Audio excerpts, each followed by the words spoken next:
नमस्कार, बधिरों के लिए खबरों के इस विशेष बुलेटिन में आप सभी का स्वागत है। इस बुलेटिन में अब तक की ताजा और अहम खबरों के साथ मैं हूं मानसा मलिक और खबरों को पेश करेंगी रजनी कालरा। पीएम मोदी ने आज राहुल गांधी, मनमोहन सिंह, पी चिदम्बरम को सीधा जवाब दिया।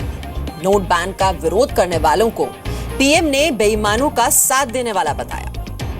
पीएम ने कहा कि राहुल गांधी जब तक बोलते नहीं थे, पता नहीं चलता था कि पैकेट के अंदर क्या है। उन्होंने कहा कि जब से राहुल ने बोलना शुरू किया, उन्हें सबसे ज्यादा खुशी हुई और पता चल गया कि पैकेट के अंदर क्या है। पीएम मोदी ने पाकिस्तान का नाम लेकर विपक्ष पर बड़ा हमला किया। पीएम ने कहा कि जैसे पाकिस्तान फायरिंग कर आतंकवादियों को कवर देता है, वैसे ही संसद में हंगामा करके कवर दिया जा रहा था। पाकिस्तान घुसपैठियों को हिंदुस्तान में भेजना हो तो क्या करता है? वो सीमा पर फायरिंग शुरू कर देता है, तो फिर हमारी फौज भी बिजी हो जाती है उसके साथ, तो इधर उधर चलती रहती है आमने सामने और लपक करके वो घुस जाते हैं।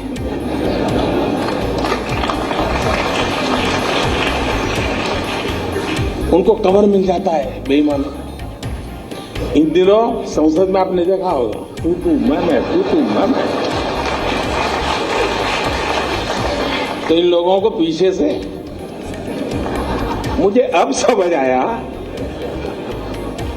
ये होलना किसकी भलाई के लिए किया जा रहा है।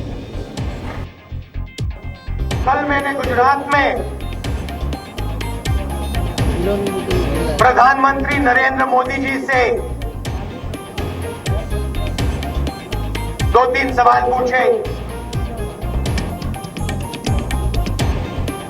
भ्रष्टाचार के बारे में उनसे मैंने सवाल पूछे। सवाल के जवाब नहीं दिए, मगर जो सवाल पूछ रहा था उसका मजाक उड़ाया।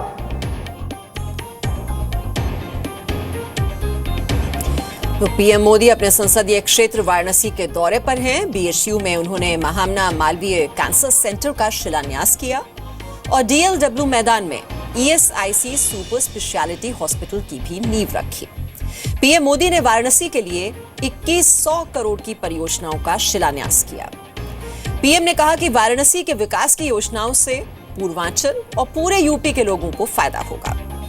पीएम ने कहा कि युवाओं को रोजगार मुहैया कराना सरकार की पहली प्राथमिकता है। और इस क्षेत्र में इसका बड़ा अस्पताल बनने के कारण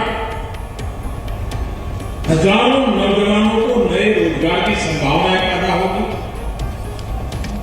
हेल्थ सेक्टर में काम करने वाली विधवा डेवलप होगी।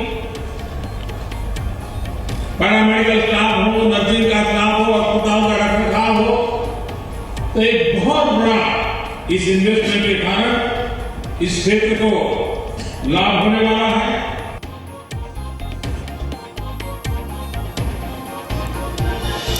राजनीतिक दलों पर लगाम लगाने के लिए चुनाव आयोग ने सरकार से कुछ सिफारिशें की हैं। चुनाव आयोग ने सरकार से कहा है कि सभी राजनीतिक दल अपने अकाउंट का ब्यौरा दें।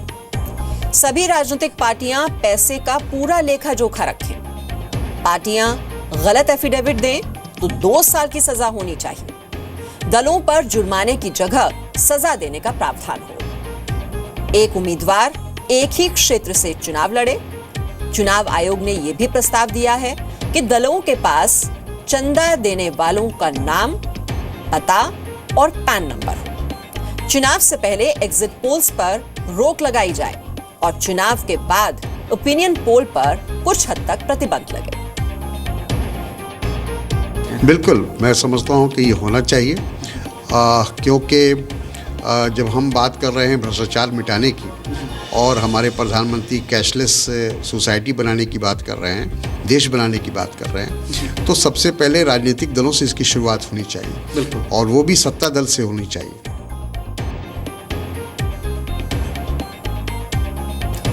कोलकाता के बड़े व्यापारी पारसमल लोढ़ा को ईडी ने 25 करोड़ रुपए के पुराने नोट बदलने के आरोप में गिरफ्तार किया है। पारसमल मुंबई से मलेशिया भागने की फिराक में था जब उसे एयरपोर्ट से गिरफ्तार किया गया। पारसमल लोढ़ा कोलकाता के बड़े व्यापारियों में से एक हैं। आरोप है कि पारसमल ने चेन्नई के रेत कारोबारी शेखर रेड्डी और दिल्ली के वकील रोहित टंडन का कालाधन सफेद किया था। शेखर रेड्डी और रोहित टंडन के यहां छापेमारी में जब्त करेंसी का ताल्लुकात भी पारसमल से ही है। पारसमल को थोड़ी देर पहले कोर्ट में पेश किया गया।